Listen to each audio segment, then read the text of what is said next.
नमस्कार दोस्तों, स्वागत है आपका ग्राइंडिंग सक्सेस चैनल पर। दोस्तों, आज इस वीडियो में हम अपकृत्य विधि, जिसे इंग्लिश में कहते हैं लॉ ऑफ टॉर्ट्स, को पढ़ेंगे। ये एग्ज़ाम के दृष्टि से बहुत इम्पॉर्टेंट चैप्टर है। ठीक है, तो इसके बारे में पढ़ते हैं कि लॉ ऑफ टॉर्ट्स क्या है, अपकृत्य विधि क्या होती है। इसमें सबसे पहले देखते हैं दोस्तों, टॉर्ट क्या है। टॉर्ट क्या है? तो जो टॉर्ट है, टॉर्ट शब्द की उत्पत्ति लैटिन भाषा के शब्द टॉर्टम से हुई है। जो ये टॉर्ट शब्द है, ये लैटिन भाषा के शब्द टॉर्टम से आया है, जिसका अर्थ है गलत यानी रॉन्ग। तो जो टॉर्ट शब्द है, इसकी उत्पत्ति लैटिन भाषा के शब्द टॉर्टम से हुई है, जिसका मतलब होता है गलत यानी रॉन्ग। तो टॉर्ट का मतलब होता है सिविल रॉन्ग यानी नागरिक अपकृत्य या दुष्कृति। दोस्तों, अपकृत्य को दुष्कृति भी कहते हैं। ठीक है, इसको भी आपने ध्यान रखना है। इसकी परिभाषा देख लेते हैं दोस्तों टॉर्ट की। जब कोई व्यक्ति किसी अन्य व्यक्ति के कानूनी अधिकार का उल्लंघन करता है जिससे उस व्यक्ति को नुकसान या क्षति होती है, तो इस संबंध में उस व्यक्ति द्वारा अनिर्धारित हर्जाने डैमेजेस का दावा किया जा सकता है। तो दोस्तों, जब कोई व्यक्ति किसी अन्य व्यक्ति के कानूनी अधिकार का उल्लंघन करता है जिससे उस व्यक्ति को नुकसान या क्षति होती है, तो इस संबंध में वह व्यक्ति जिसको क्षति हुई है वह अनिर्धारित हर्जाने यानी डैमेजेस का दावा कर सकता है। ठीक है, तो यह है टॉर्ट की परिभाषा। टॉर्ट क्या है? टॉर्ट एक सिविल रॉन्ग है यानी सिविल अपकृत्य है। ठीक है, अब इसमें देखते हैं दोस्तों अपकृत्य के आवश्यक तत्व। अपकृत्य के आवश्यक तत्व, एसेंशियल एलिमेंट्स ऑफ टॉर्ट।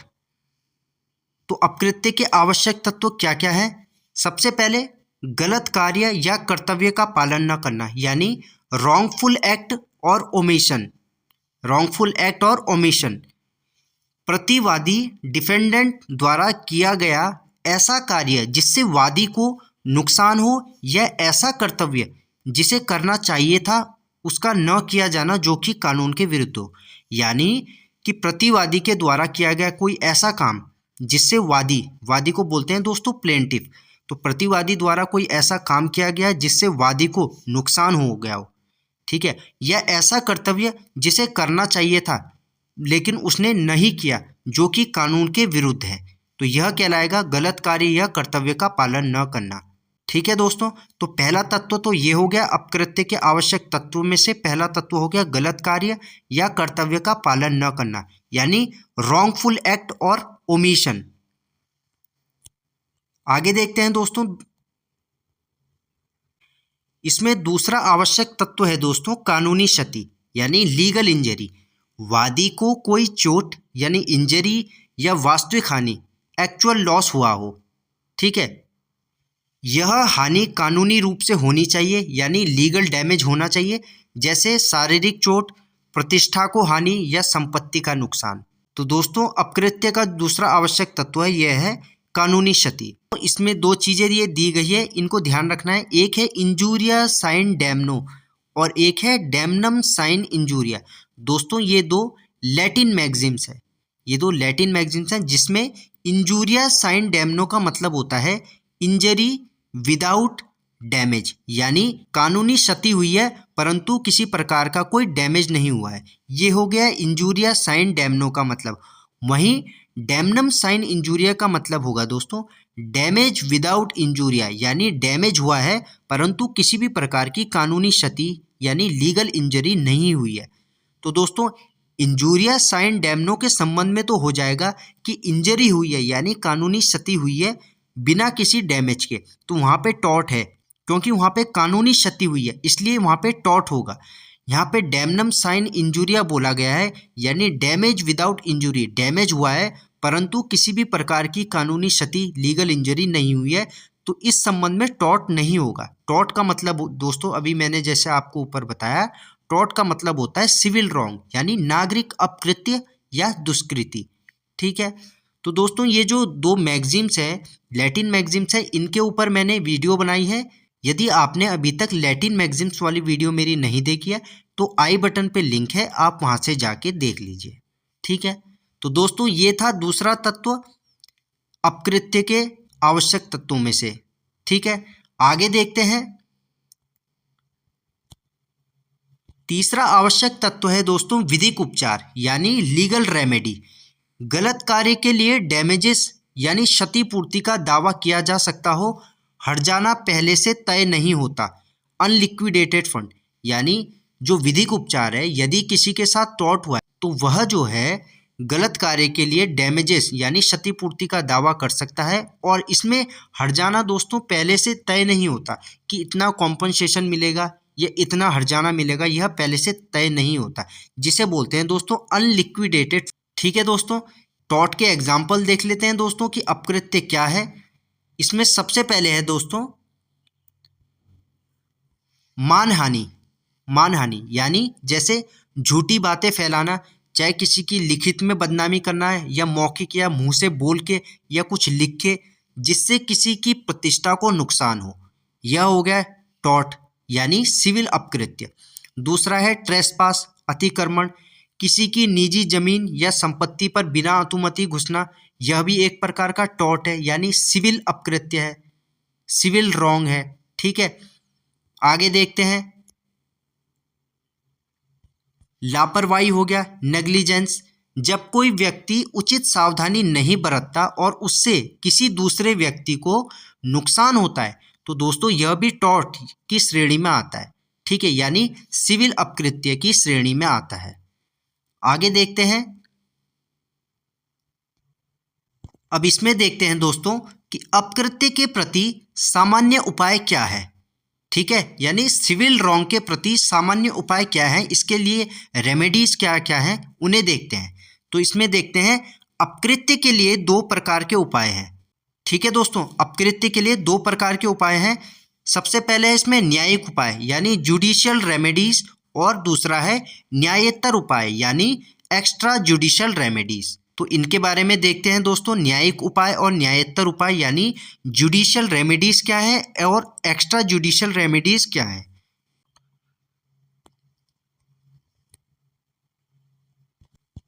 न्यायिक उपाय यानी जुडिशियल रेमेडीज। तो न्यायिक उपाय क्या है दोस्तों?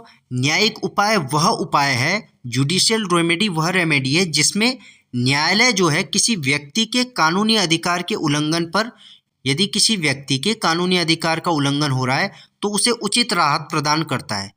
यह है न्यायिक उपाय यानी जुडिशियल रेमेडीज।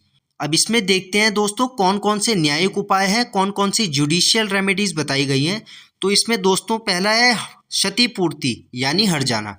यदि किसी व्यक्ति के अपकृत्य से दूसरे व्यक्ति को हानि पहुंचती है तो क्षतिग्रस्त व्यक्ति को अधिकार है कि वह क्षतिकर्ता पर क्षतिपूर्ति का मुकदमा चलाकर उससे क्षतिपूर्ति प्राप्त कर ले।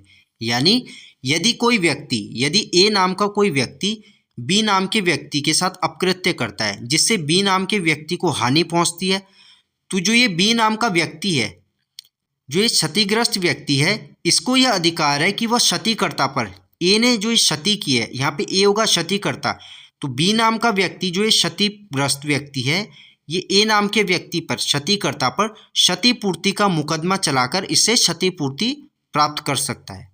ठीक है, तो सबसे पहले आ गया क्षतिपूर्ति यानी हर्जाना। दूसरा न्यायिक उपाय है दोस्तों व्यादेश यानी इंजंक्शन। व्यादेश क्या है? किसी कार्य को न्यायालय के आदेश द्वारा करने या करने से रोकने की प्रक्रिया को व्यादेश कहते हैं। यानी न्यायालय ने किसी काम को करने के लिए आदेश दिया या किसी काम को न करने के लिए आदेश दिया, इसे कहते हैं दोस्तों व्यादेश। यह एक प्रकार की एहतियाती यानी प्रिकॉशनरी कार्रवाई है जो किसी आसन्न खतरे, आसन्न खतरे का मतलब होता है दोस्तों इमिनेंट डेंजर, यानी निकट खतरा, जो आसन्न, आसन्न का मतलब होता है दोस्तों निकट, जो हाल ही में होने वाला है, तो उसके विरुद्ध की जाती है।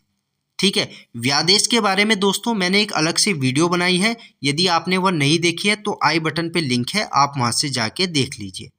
ठीक है, तो दोस्तों ये था दूसरा न्यायिक उपाय व्यादेश इंजंक्शन। तीसरा न्यायिक उपाय है दोस्तों संपत्ति की विशिष्ट वापसी यानी स्पेसिफिक रेस्टिट्यूशन ऑफ प्रॉपर्टी। गैर कानूनी तरीके से ली गई संपत्ति को उसके असली मालिक को वापस दिलाना, यानी ए और बी नाम के दो व्यक्ति हैं, यदि ए नाम के व्यक्ति ने बी नाम के व्यक्ति की संपत्ति को गैर कानूनी ढंग से उस पर अधिकार कर लिया है, तो न्यायालय जो है बी की संपत्ति को ए से छुड़ा के बी को वापस दिलाएगा। तो यह है संपत्ति की विशिष्ट वापसी, यानी स्पेसिफिक रेस्टिट्यूशन ऑफ प्रॉपर्टी। ठीक है, अब देखते हैं दोस्तों न्यायेतर उपाय यानी एक्स्ट्रा जुडिशियल रेमेडीज। तो न्यायेतर उपाय क्या है? न्यायेतर उपाय वह उपाय है जिसे व्यक्ति न्यायालय में मुकदमा किए बिना अपने अधिकारों की रक्षा के लिए अपनाता है।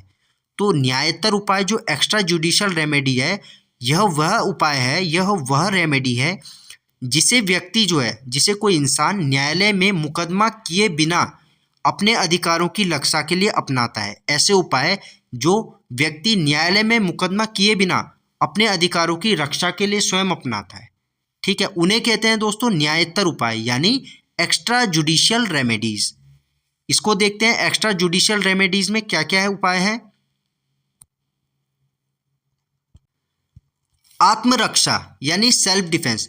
तो पहला एक्स्ट्रा जुडिशियल रेमेडी है वह है आत्मरक्षा, यानी प्रत्येक व्यक्ति को अधिकार है कि वह अपने शरीर एवं संपत्ति की रक्षा करे।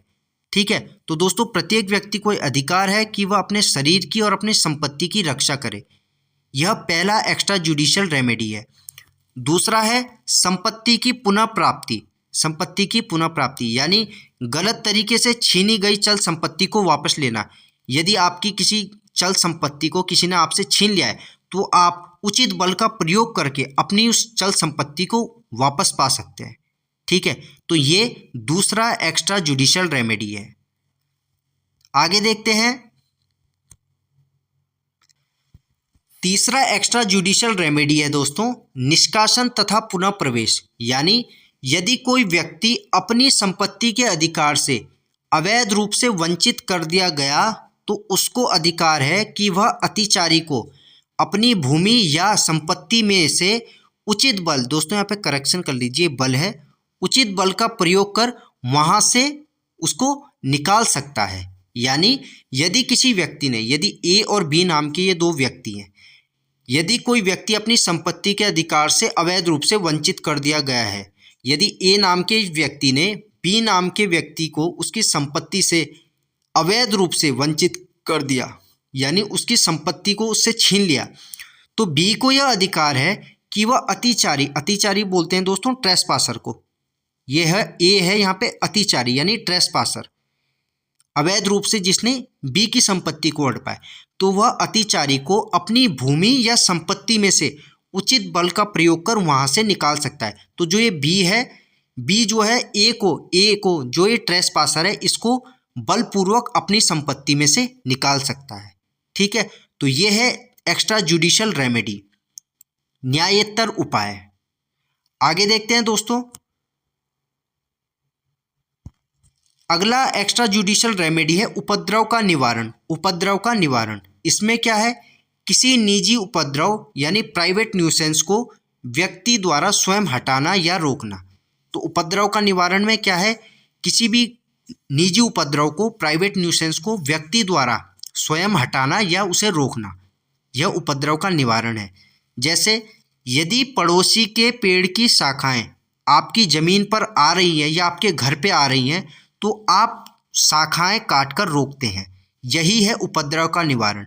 यदि किसी पड़ोसी के पेड़ की शाखाएं आपके घर पे, आपकी छत पे, आपकी ज़मीन में आ रही है तो आप शाखाएं काटकर रोकते हैं, यह क्या है, उपद्रव का निवारण यानी एक्स्ट्रा जुडिशियल रेमेडी न्यायेतर उपाय। ठीक है, तो दोस्तों ये था टॉर्ट यानी अपकृत्य क्या है, टॉर्ट किसे कहते हैं और टॉर्ट के आवश्यक तत्व क्या क्या हैं, अपकृत्य के प्रति सामान्य उपाय क्या क्या हैं, यह इस वीडियो में आज हमने पढ़ा है। दोस्तों मिलते हैं आपसे ऐसी एक और वीडियो में एक नए टॉपिक के साथ। धन्यवाद।